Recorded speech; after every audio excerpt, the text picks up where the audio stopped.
Hi everyone, it's Dren. This video is my recap of BeautyCon weekend, and BeautyCon happened late in August. I know it's late, but it's better than not ever doing it though, right? So that Thursday I flew on down to LA to go to BeautyCon's Industry Night, and Industry Night was just a big party for content creators on YouTube, as well as companies and sponsors and just everybody associated in making BeautyCon happen. And it was just a great night filled with talks from YouTube legends, a lot of swag being passed around, and I met up with a few old good homies of mine.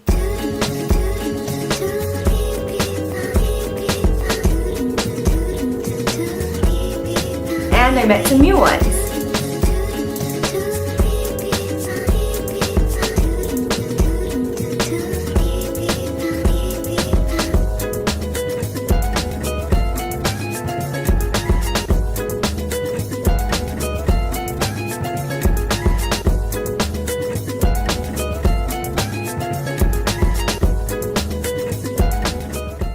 The next day I went to a pool party at the Roosevelt that BeautyCon and the platform were hosting, and I guess Jen from the past will fill you in on what happened. I am at my hotel right now. This is a very intimate angle, but I'm too lazy to hold up the camera because it shakes like this every time I talk, so I'm just gonna gently rest it on the bed. I'm really excited because I am in a warm environment. It's a lot chillier where I live, so when I come down to LA, it's always good to soak in the sun. I am just gonna go early. It's 1:08 p.m. right now, and it starts at 1 p.m. So I'm gonna be one of those early birds, but I don't know, what else am I gonna do? I finished my work today.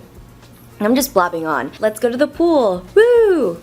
There's Jesse. I'm getting a margarita. I'm getting you a Bloody Mary. Ooh, nice shirt. Is that Susie? No problem. Grab your drink. I caught a semi-tan, not really, until this guy showed up. Hi, Jesse. I got it tan in 5 seconds. Pretty much, yeah. He puts me to shame.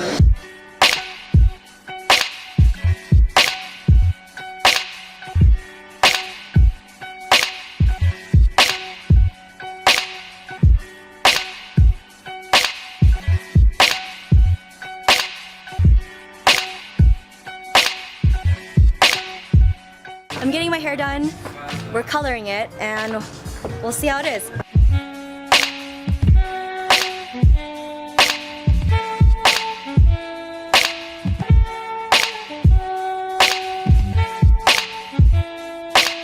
After I got my roots fixed by Anna, we had to head on over to Public for the platform's dinner party.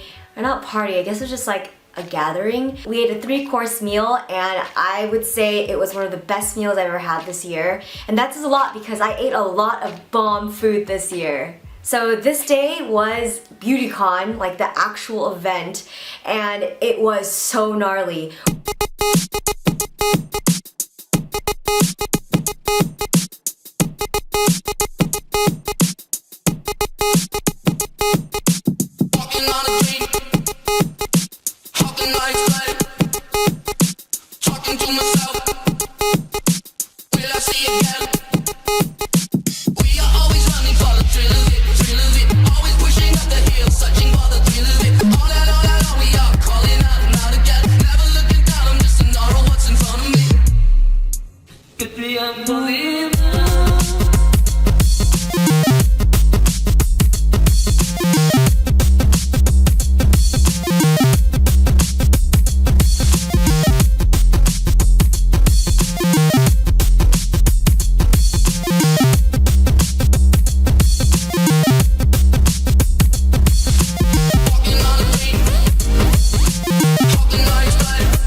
So that was BeautyCon in a nutshell. I probably grazed on over some details because It's been a while since it happened.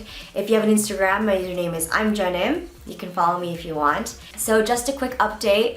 I am officially back from New York. I'm back up in the Bay. FYI, I don't live in LA anymore. I haven't lived in LA for 2 years, in case anyone listens or cares. But I guess people still get the impression that I live in LA, but I don't. I live in Oakland. I'm hoping that the New York vlog will be up next week. Fingers crossed. It's a lot of days to kind of process and kind of remember what happened.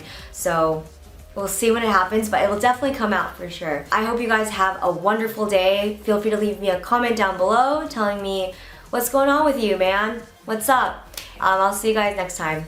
Bye.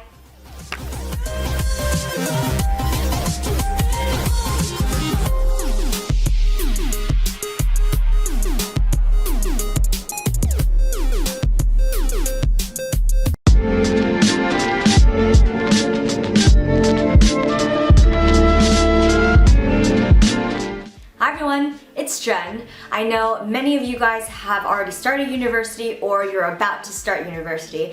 So I thought it'd be time to let you guys know the 10 things I learned in college. I graduated last June with a bachelor's degree in communication at UC Davis. I was a transfer student, which means that I spent 2 years at a community college and then finished off the rest of my 2 years at a university. So with that being said, let's get on with it.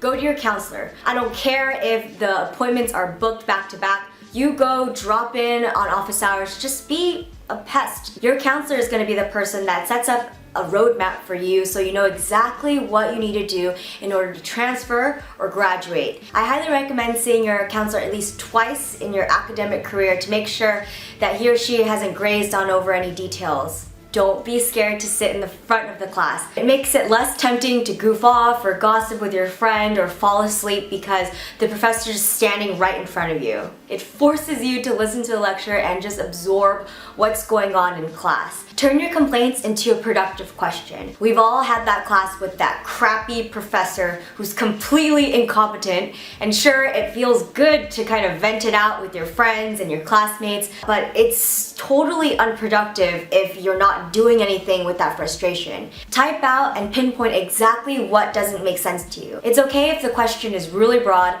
just make sure you refine it, because pinpointing exactly what you don't understand is gonna help you move out of that black hole you're in and make the class a lot more understandable. Remember, your professor is a human being and he or she can't read your mind, so you have to ask the questions. Write in your book. I know textbooks are very, very costly and pretty much an investment, but what's the point in paying $200 for that book if you got a D in the class? So what works for me is I have to physically write in the book. So let's say I see a paragraph, I'll draw a line and then I'll condense the information and just write a short summary about it. Even if it's just a few bullet points on what happens, these little notes are going to help you kind of organize the information and just retain a lot more because you're interacting with the text as opposed to just passively glossing over the words. After doing this method, I found that my reading comprehension just shot up and my grades really improved because I was challenging myself to see if I actually understood what I was reading. Take large projects and divide them into smaller tasks. Once you hit your upper division units, a lot of professors, they don't assign busy work. You're not going to get something to turn in every day, most likely. You're going to have 2 or 3 projects or exams that are going to define your grade. So a lot of projects can seem very daunting and just really overwhelming. In my junior year of college, I had this stats class and our grade revolved around one huge solo project. That project gave me so much anxiety that I had to use that energy to work on that project day by day, or else I just felt physically uncomfortable. And that last tip kind of bleeds into this one, which is make to-do lists. So let's say the professor assigns me a 20-page research paper, all with legit sources and perfect grammar and etc.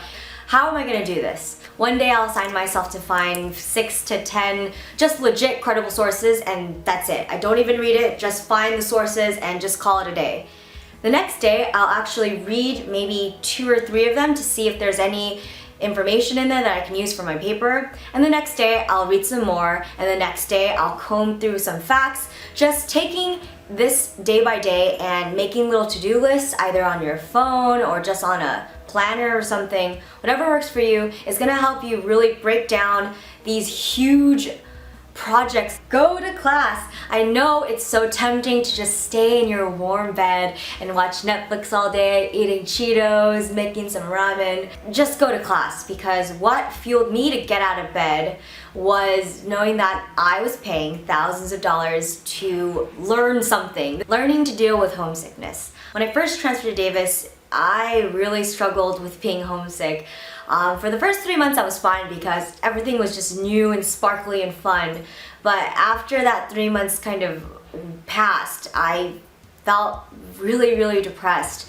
And what made it worse was when I went to my original home, like my parents' house where I grew up, that didn't feel like home either. It just felt both like familiar and foreign at the same time, and so I was just in this weird limbo zone. I'd say watch Garden State to know exactly what I'm talking about. I couldn't tell you what helped me get past the feeling of homesick other than just waiting it out. Just know that a lot of us have felt this way too, and just hang in there. Know what environment works best for you.